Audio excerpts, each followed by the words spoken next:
A break in one of the world's most famous death penalty cases, that of Mumia Abu Jamal, is putting Philadelphia prosecutors' actions back in the spotlight. The cases of hundreds of other PA prisoners also stand to be reopened. Philly prosecutors have historically obstructed justice in the courts, and they continue to do so. On May 30th, the Philly DA stonewalled a judge's order to release its files in Mumia's case. The same judge has just issued a new ruling, ordering the Philly DA to fully comply with the release of the files by July 7th, 2017. Well, July 7th came around, and guess what? The Philly DA's office claims they need more time, requesting a 1 to 2 week extension. Call, email, and tweet the DA. Demand that they actually follow the judge's order this time. Stop playing games with imprisoned people's lives. Stop the stall tactics. Release all the files. Release all the files! Release all the files! Free Mumia. Release every single file. Who's Mumia? In 1979, Mumia won Columbia University's prestigious Major Armstrong Award for its radio editorial of the Pope's visit to Philadelphia. In 1981, Philly magazine identified him as one of 81 people to watch. That same year, Mumia was sentenced to death for killing a Philadelphia police officer. A rising star journalist killed a police officer? That doesn't make sense. Keep in mind, Mumia became a target of the police and the FBI when he joined the Black Panther Party at the age of 14. In the media, the Black Panthers were demonized for their work against police brutality. In reality, they took care of the community and launched a free children's breakfast program, legal clinics, and community health initiatives. Mumia's FBI file contains a photo of him with the word dead written on the back. The FBI couldn't kill him, so the Philly DA and police framed him. And he's been in jail for 36 years. But now, a landmark Supreme Court ruling could overturn Mumia's conviction. What did it rule? In Williams versus Pennsylvania, the High Court ruled that Ronald Castille, the judge who denied Terrence Williams' appeal, had a conflict of interest. Why? It's a conflict of interest because it's a violation of the Constitution for a judge to rule on a case in which he previously worked on as a prosecutor. So he was the prosecutor and then judged the case? Exactly. He had a conflict of interest.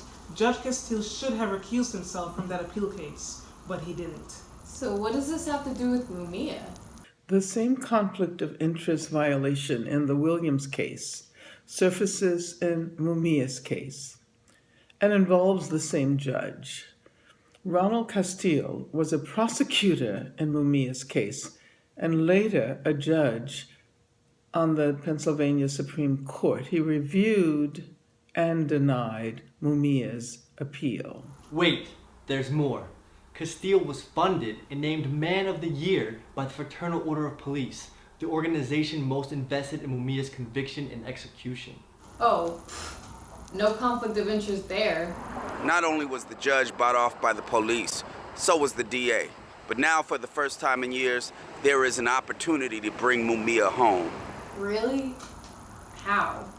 Mumia's lawyers were in court on April 24th, coincidentally on Mumia's birthday, and won discovery. In other words, the judge ordered the DA to turn over records pertaining to this case. These documents will show Castille's personal involvement in this historic case.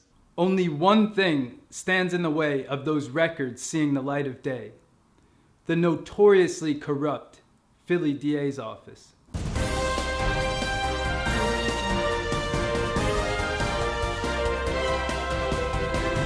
And now, an abridged history of the Philadelphia DA's office. What happens in a DA's office is that the way you move up in a DA's office, the way you move up to higher units and get more responsibility and get more prestige is by getting convictions and doing well. And doing well in a prosecutor's office is perceived as getting convictions. And the more aggressive you are, the more convictions you get, the more notches in your belt you get, the more likely you are to move up and into more prestigious roles within the DA's office. So the problem with that is that doesn't always, but can create some injustices along the way and some unfairness and some loss of that original purpose of trying to do justice. Wait, isn't the DA's office supposed to be like the Hall of Justice? So they say. But since politicians build their careers on winning convictions, justice rides in the back of the bus. How do they win convictions exactly? Exhibit A, the DA's training video on how to keep black people off the jury. You're there to win, and in order to win, and the defense is there to win too, and the only way you're going to do your best is to get jurors that are as unfair and more likely to convict than anybody else in that room. Let's face it again, there's the blacks from the low-income areas are less likely to convict, and as a result, you don't want those people on your jury.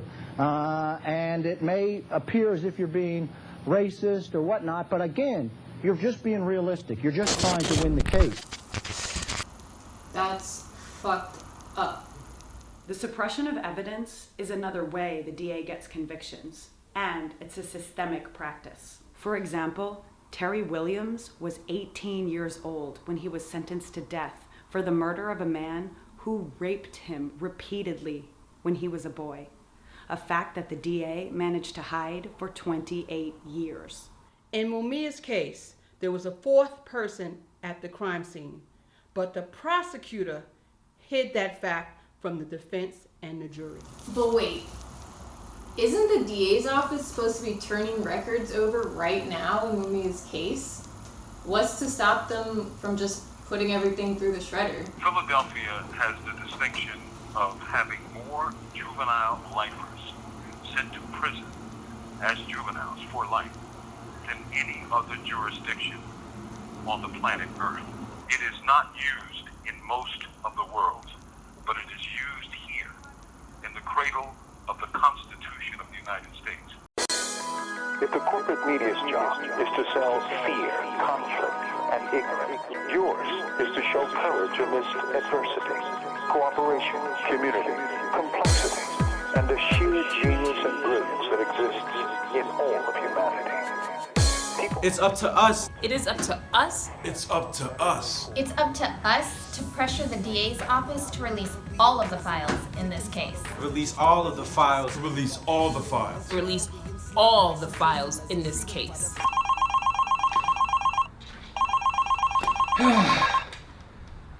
District Attorney's Office, how may I help you?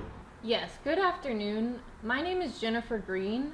I'm calling to demand that you follow the court's order and release all of the files of DA Castille's involvement in Mumia Abu Jamal's case.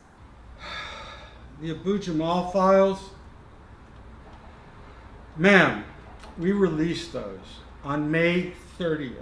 We determined Castille had no involvement in the case. Fucking bullshit.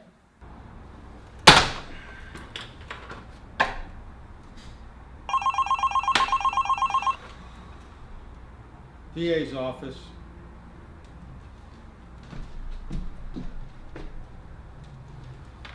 Shred those.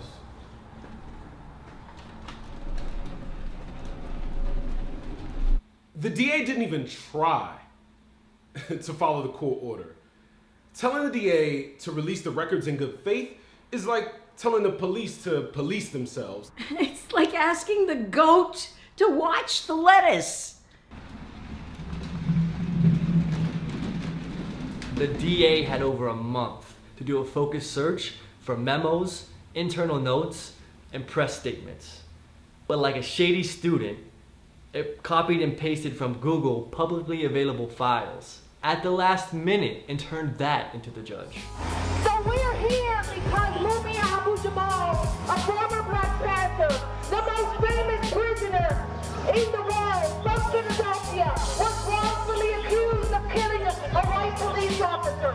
He was framed, he was set up by the DA and the police because he was a freedom fighter. Countless numbers and and the hundreds of thousands, if not more, in this country are being held in these cages and are innocent of these so-called crimes. Save our brother's life. He is a treasure to our people for struggle for justice. You can't kill Mumia. You can't kill him. Mumia lives in me. Mumia lives in all of us.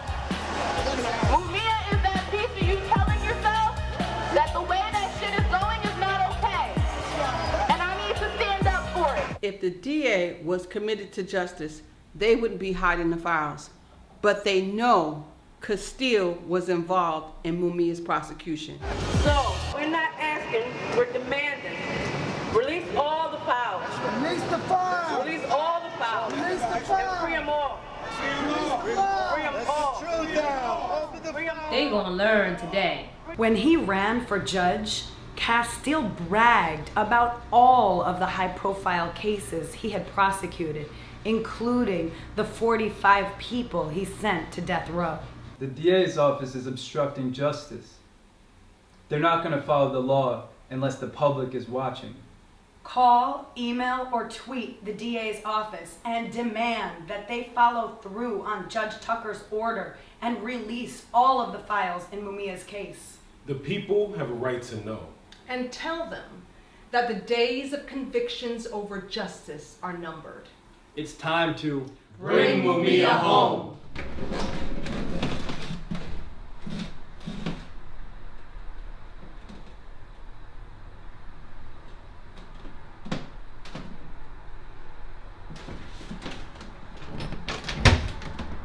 Lock me down, but I will never be your prisoner. Victims are the ones that just obey and just give it up. Even in this world, we enslaved like some prisoners. A freedom fighter fights till the world listen up. Yep. Let us become that which we revere and remember. Let us be abolitionists, strengthened by the positive contribution of our ancestors, black and white. Let us struggle to make progress. Let us build the movement by making it blacker, more Latino, and more working class. Let us understand that social movements change history.